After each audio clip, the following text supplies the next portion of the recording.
très intéressant. Ben, bienvenue à tous et à tous pour une nouvelle vidéo. Enfin, je vous en avais parlé dans une des dernières vidéos, il n'y a pas longtemps, que j'allais récupérer un catalogue, je crois que c'était le 23 février, je crois à peu près. J'ai récupéré à Reims un monsieur très sympa que je connais très bien. Et ben c'est à peu près une personne de confiance que j'ai, qui est dans l'éclairage public de là-bas, de Reims. Et donc du coup, il m'a refilé un Claude Lefebvre. Je sais pas si je vous en avez parlé. Donc pas ceux qui sont dans le bouquin bleu, mais un autre, que j'avais montré en début de vidéo de ce qu'on avait vu le dernier coup par rapport au catalogue. Alors je ne sais pas pourquoi je l'ai fourré, mais il est là. Franchement, c'est un beau catalogue. Voilà, c'était celui-là. Rappelez-vous, je vous avais parlé, voilà. Et le mec, il en avait deux. C'est ça le pire, il en avait deux. Et franchement, quand il m'a dit, ah, bah, y a pas de souci. Alors, bien sûr, il connaissait, bien sûr, ma passion. Mais j'ai jamais été à son endroit du boulot. Et donc, du coup, voilà, il m'a invité gentiment à son lieu de travail. Et il a une armoire remplie de catalogues. Il a, par exemple, bon, ce que j'ai, des fonds de Paris, du GHM, du Philips, du Thorn, du Rani, il a tout. Mais il avait deux comme ça. Donc du coup c'est pas mal, donc j'apprécie beaucoup. C'est ça qui est bien parce que c'est de beaux catalogues. Et en plus j'ai pas souvent Claude Lefebvre, j'en ai que des récents, on va dire de 2007. Mais là ça fait plaisir, on a vraiment un modèle de qualité, en plus en format 4, c'est ça qui est bien. Et donc du coup on va pouvoir découvrir ça ensemble. Donc du coup je l'ai scanné entre deux parce que justement c'est un catalogue que j'ai eu. Ça fait plaisir, je vais le scanner aussi, ça sera du bien. Donc du coup je l'ai scanné. Alors, bien sûr il y a des autres trucs qui arrivent aussi, hein, ne vous en faites pas. Hein, on a fait le Shredder, 2005 il y a pas longtemps. Là j'en ai des autres aussi qui arrivent, donc c'est ça qui est pas mal. Donc du coup c'est vrai, c'est vraiment tout plat, mais franchement j'aime bien leur dessin, c'est ça qui est bien. Donc ça je le retire, voilà. Et donc du coup on va pouvoir découvrir ce truc là de toute beauté. Donc du coup c'est vraiment pas mal. C'est un beau catalogue. Alors bien sûr dedans il y a la Louise.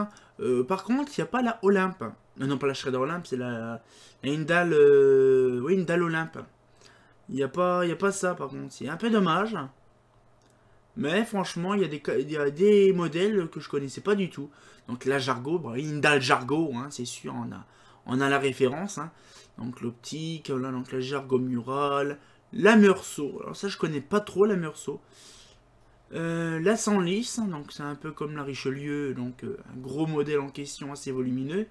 Hein, on peut même le monter ouais, en BF400, ouais, en BF400 carrément, donc c'est des gros modèles. Après on a la Petite France, donc après c'est Chartres, bon, après c'est des gros modèles, un Beaugency, oula, c'est la classe 17, et puis ça c'est, on dirait une ancienne version. Ah non, c'est une version, ok. Alors moi je connais celle-là, mais je connais aussi celle-là en fait. Mais alors je ne sais pas moi par contre ce que c'est comme marque la mienne. Je la démontrerai à l'occasion. Donc la Briard, la Narbonne, la Parvis. Bon c'est des trucs qu'on connaît, Concorde et Hôtel de Ville. Hein, ça on connaît très très bien. Hein. La Lyre, donc la Pont-Neuf, la Bourse du Commerce, donc la Birbacane et la Duplex. La Sultan, donc c'est vraiment joli quand même. La Cerbère, donc de beaux modèles en question, la Charleston. Il y a beaucoup de modèles intéressants dedans. La Joy, la Joie ou Joy. Léopold, alors c'est pareil, c'est des luminaires justement belges ce modèle-là. On voit très bien déjà le truc de belge. Hein. Ça se voit tout de suite. Hein. Quand on voit ça, puis en plus tu vois un petit Shredder DM derrière. C'est vraiment de Belgique. Hein. Et donc pourtant c'est un fabricant français. C'est qui est drôle. Bref, donc du coup, la Louise. Donc c'est pareil, je vous en parlerai en fin de vidéo. La Plombière également, donc la Pressin, la Palace, des beaux modèles en question, les Desforges, les Colorado. Ça fait vraiment penser à les vieux trucs. La Ludwigsburg, c'est Ludwig, non, Ludwig, ouais c'est Ludwigsburg, un truc comme ça. C'est un truc comme ça. Munich, donc là avec un seul support, je sais même pas comment ils font pour retenir ça. On secoue la lanterne, le bordel est arraché. Des orientales, donc ça c'est un peu connu. La machine qui est très intéressante. Et on avait vu justement dans un autre catalogue. Non, vous l'avez pas vu encore le catalogue, je vous spoil pas. Voilà, donc un modèle en question que j'apprécie beaucoup. Donc voilà, donc les bouboules, donc les petits bouboules. La Indal Club, bon Indal, ouais, Claude le fait Club. Voilà, les petits accessoires, donc les lyres, les supports, les machins, les matières et finitions, les vitrages également, hein, la réglementation donc des points lumineux, des machins, les optiques, hein, l'IP66 et tout ça, une petite photo justement de l'éclairagisme, avec les réflecteurs et compagnie, donc on voit le petit dessin, tout ça. Après, nous passons directement au cross et bouquet, donc c'est pareil, ce doc là est aussi dans le catalogue, alors que sur l'autre dossier que j'ai récupéré le dernier coup à Muison, c'était différent, c'était séparé, c'est ça qui est bizarre. Donc là c'est toutes les crosses, les masses, les crosses déjà, tout ça c'est les crosses. Bon, les crosses on va un petit peu connaître, hein. Les Ourcel, les Auxerre. Bon, je vais pas tout non plus nous vous dire. Voilà, donc c'est un peu tous les modèles qu'il y a, qu'on connaît parfaitement parce que c'est des modèles assez connus. Donc les candélabres c'est pareil. C'est des candélabres qu'on connaît parfaitement comme celui-là. Par contre, il y en a partout quand il est installé. Voilà, donc les Claude Lefebvre. Il y a aussi VHM. Il y en a plein comme ça qui ont été conçus, hein, par plusieurs fabricants. Donc, ça par exemple c'est pareil, c'est connu mais un truc de malade. Voilà, ceux-là aussi. Bon, ça c'est classique, ça c'est classique. Hein. Ça je connais pas trop. Ah, ceux-là c'est facile. Hein. Hein, Richelieu, il y a aussi Notre-Dame. Il y a au moins 5-6 fabricants que je connais ces modèles-là. Vous voyez, donc ça va. Donc, là, les petits formats également. Là, petits formats que c'est connu. Voilà. Il y a plusieurs sortes de. Ah oui. Bon, ça c'est connu. Là, je connais. Ah, il y a plusieurs sortes en fait. Donc les du noir, donc ça c'est... Ah, ça je connais aussi, j'en ai déjà vu. Voilà. Donc on le voit très bien quand même qu'il y a plusieurs sortes. Donc les armoiries, on peut avoir plein de trucs différents. C'est ça qui est bien, les matières et finitions. Les bas-bornes, donc l'immobilier urbain, donc c'est pareil, ça.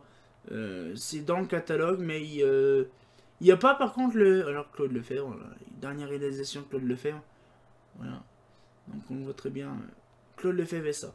Franchement, voilà, du groupe Indal, c'est même marqué dessus. C'est impressionnant parce qu'en fait, ce catalogue-là, je pensais pas récupérer. C'est venu comme ça par hasard. La personne, elle m'a contacté le fameux 23 là. Le fameux 23 mars. Et franchement, non, 23 février, pas 23 mars, 23 février. Et franchement, ça m'a fait plaisir. Pourquoi? Parce que... quand j'ai vu son armoire catalogue, je pense avoir vu du Mazda, des trucs comme ça, parce que ça, il fait beaucoup de choses dans Reims, quand même, il a une société, il a beaucoup de choses quand même dans Reims, comme les soleils, les armoires, Mais je pensais pas du Claude Lefebvre, en fait, c'est ça le problème.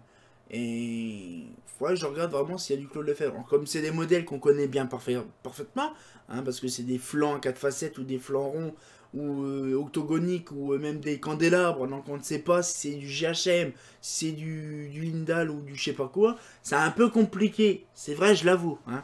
Et donc du coup, voilà, c'est quand même un beau catalogue, ça fait plaisir.